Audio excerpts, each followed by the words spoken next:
Fail ಆಯ್ತು ಮಾತುಕತೆ. ಕಬ್ಬು ಕಾರ್ಖಾನೆ ಮಾಲೀಕರ ಜೊತೆ ನಡೆಸಿದ ಮಾತುಕತೆ ಫೇಲ್ ಆಗಿದೆ.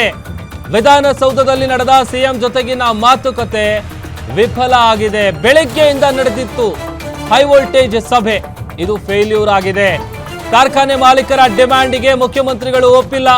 At the same time CM ಮನವಿಗೂ ಕೇರ್ ಮಾಡಿಲ್ಲ ಕಾರ್ಖಾನೆ ಮಾಲೀಕರು.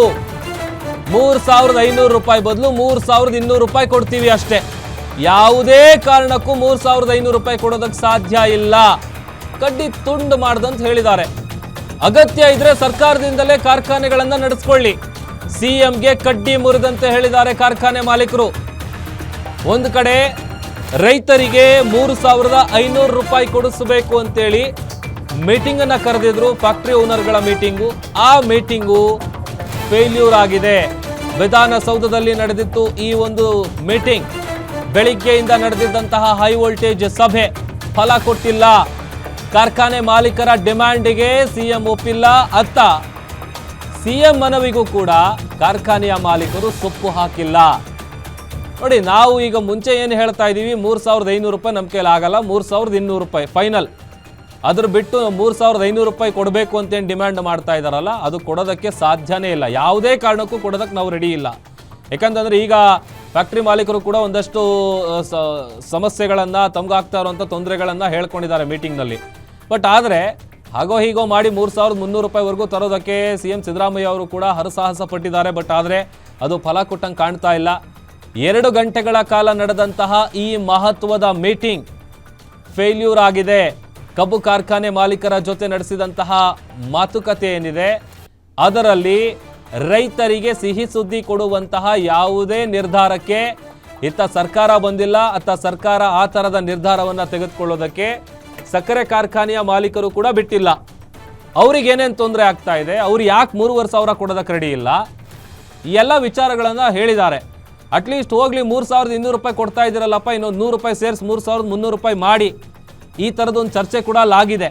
ಇವಾಗ ಮತ್ತಷ್ಟು ಡೀಟೇಲ್ಸ್ ಎಲ್ಲ ಕೊಡ್ತಾರೆ ನಮ್ಮ political bureau head Maruti Pavagada ದೂರವಾಣಿ ಸಂಪರ್ಕದಲ್ಲಿ ಜಾಯ್ನ್ ಆಗಿದ್ದಾರೆ. ಮಾರುತಿ, ಒಂದ್ ಕಡೆ ಬೆಳಗಾವಿಯಲ್ಲಿ ರೈತರ ಹೋರಾಟ ತೀವ್ರ ಸ್ವರೂಪ ಪಡೆದುಕೊಳ್ತಾ ಇದೆ. ಇತ್ತ ಕಾರ್ಖಾನೆ ಮಾಲೀಕರು 3,500 ರೂಪಾಯಿ ಬಿಲ್ಕುಲ್ ಕೊಡೋದಕ್ಕಾಗಲ್ಲ ಅಂತ ಹೇಳ್ತಾ ಇದ್ದಾರೆ. ಏನೆಲ್ಲ ಚರ್ಚೆ ನಡೀತು?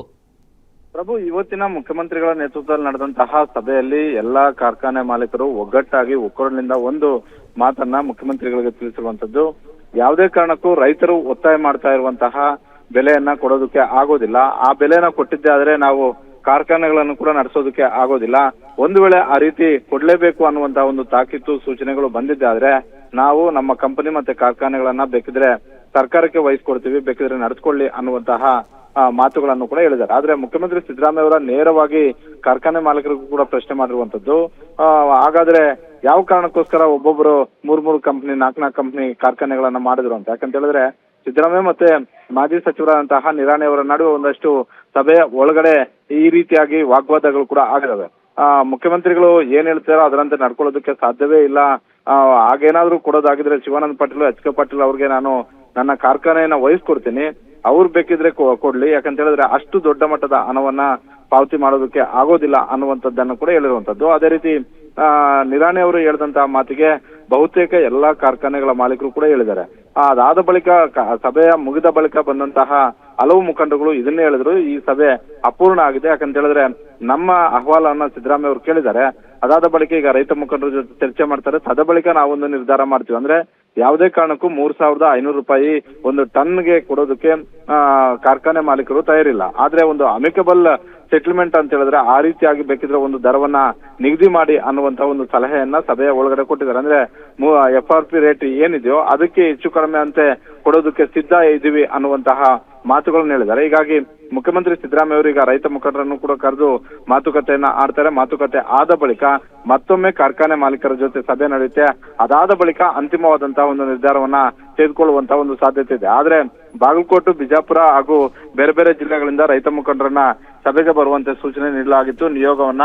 ಆದ್ರೆ ವಿಧಾನಸೌಧಕ್ಕೆ ರೈತ ಮುಖಂಡರು ಹೆಚ್ಚಾಗಿ ಬಂದಿಲ್ಲದೆ ಇರೋದ್ರಿಂದ ಆ ಒಂದು ಸಭೆಯಲ್ಲಿ ಏನ್ ನಿರ್ಧಾರವನ್ನ ತೆಗೆದುಕೊಳ್ತಾರೆ ಅನ್ನುವಂಥದ್ದು ಕಾದ್ ನೋಡ್ಬೇಕಾಗಿದೆ. ಪ್ರಭು, ಓಕೆ, ಥ್ಯಾಂಕ್ ಯು ಮಾರುತಿ ನಿಮ್ಮೆಲ್ಲ ಡೀಟೇಲ್ಸ್ಗಾಗಿ.